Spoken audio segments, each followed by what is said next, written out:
Hi everyone, my name is Michael Schaefer, and I consider myself an expert on how to tie the Eldridge knot. I'm 16 years old and have been very fashion conscientious for the past 6 years. And in those 6 years, I've learned that the tie is essential to every man's wardrobe. The tie can either make or break your outfit. Most men usually wear a simple tie with a simple knot. By that, I mean a Windsor or a double Windsor knot. But if you really want your ties to pop, especially your tie knot, and people to pay attention to you and your necktie, then what you need is the Eldridge knot, which looks like this.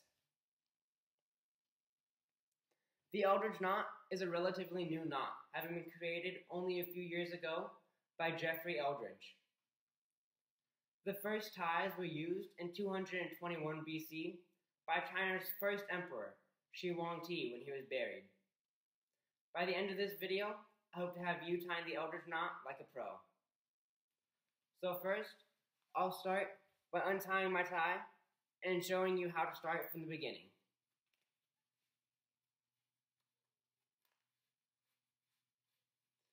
As you can probably see, this is a very complicated knot to tie, and so it might take you a couple of tries to get it. But don't worry, if you stick with it long enough, you'll be tying it like a pro in no time. Trust me.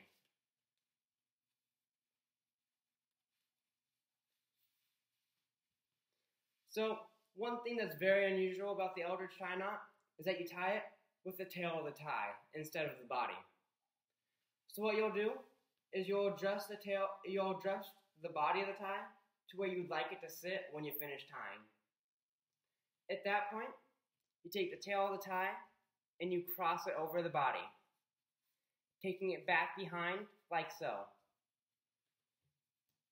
Now it's very important that at all times you make sure you keep your tie knot very tight.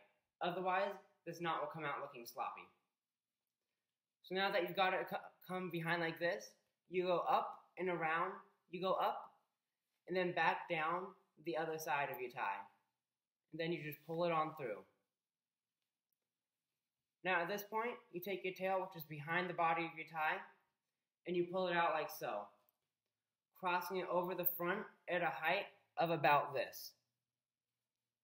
And now you go back behind your tie and up over the front. Now comes the complicated part of this tie. You take it and you put it down to about this angle like this, and you go back around the tie, making sure that you keep it tight the entire time.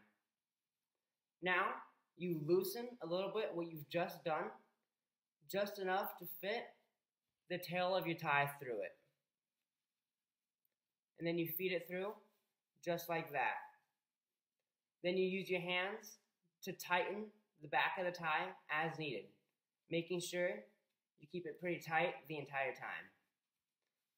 And then you pull it through, and then you can use your hands to tighten the back of it. At this point, we're about halfway done with the knot. So now you take what's left of your tail, and you go up and behind the collar of your tie, pulling it down through to you. Now you're going to do the exact same thing again. Go up, over the collar of your tie, and back down. Now you take this, what's over here, and you just switch it to the other side. And you're going to do the exact same thing that you did a couple steps ago.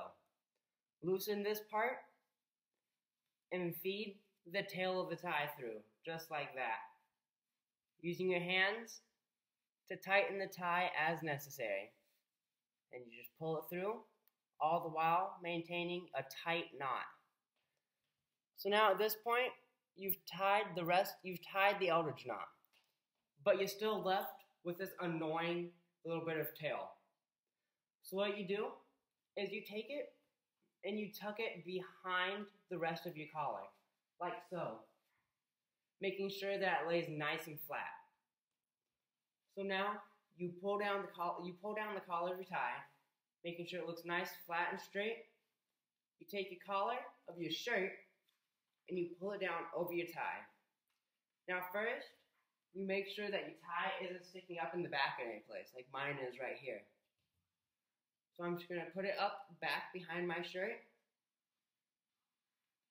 and make sure my tie can't be seen at all. So now you're probably going to need to straighten your tie because the Eldridge knot, when you first tie it, comes out a little lopsided. So you can adjust it with your hands, and you just adjust it and make sure that it lies flat along the back of your neck, and that the Eldridge knot is centered with your shirt opening.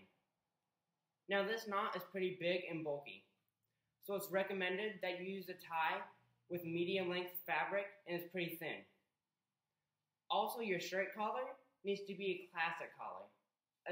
A nice narrow collar won't work because the Eldridge knot will be bulging at its seams. So a nice classic fit collar is the best option for this tie. Also, silk ties are great because otherwise it's going to be all fuzzy and it'll distort the view of your Eldridge knot. So when it's all said and done, you can tighten your shirt and then you should come out with a knot that looks like this. Now I know this is a really complicated tie to tie, so I'm sure that you'll need to go back through, rewind my video, watch it a couple more times, and pause it in between to get the hang of it. But hopefully, within at least an hour, you'll be tying this tie like a pro. Thank you.